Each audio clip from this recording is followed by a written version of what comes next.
In the past, natural gas has been acquired through a very hit-and-miss drilling method. First, geologists must come out to a potential site and guess where gas deposits may possibly be. After that, permits must be acquired, and finally, drilling can commence. Once drilling begins, the team must drill to where the possible deposit is.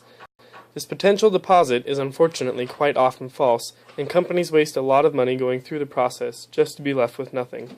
Another problem with traditional natural gas drilling is that it leaves a lot of gas resources untapped because they are trapped within shale rock formations.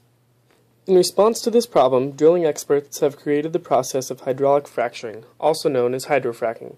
Hydrofracking consists of a horizontal well at the shale rock level, which is then pressurized with a liquid that fractures the shale rock.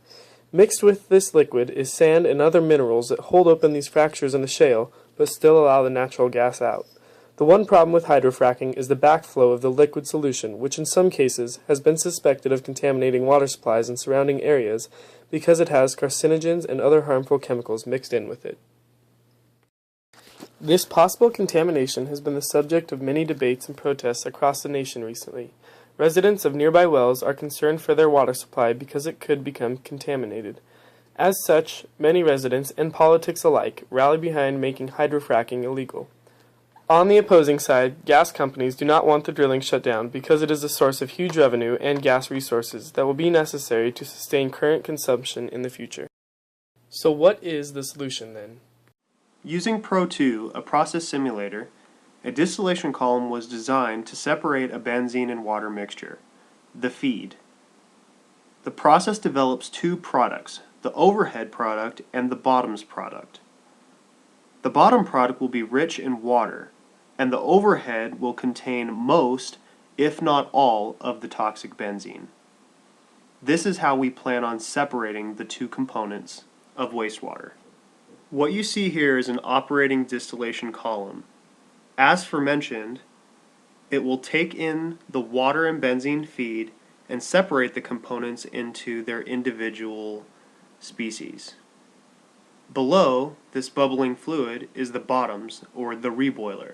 This is where the heat is added to the system in order to create the separation. As you move up the column, you'll see that there is bubbling liquid. This is where the separation between benzene and water takes place.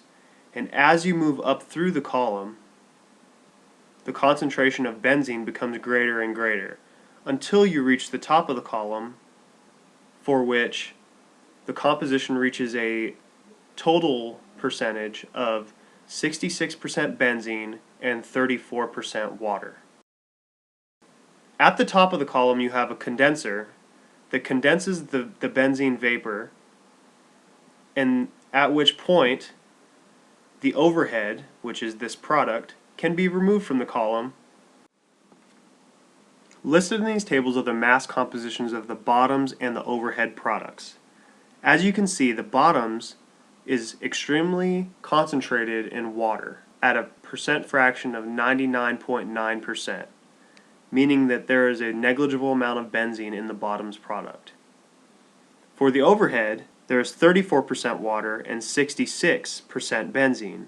This is due to an azeotrope within the chemical process that only allows so much of the benzene to exit the water and to be separated. Thus, these are the maximum separations you can achieve with the desired system.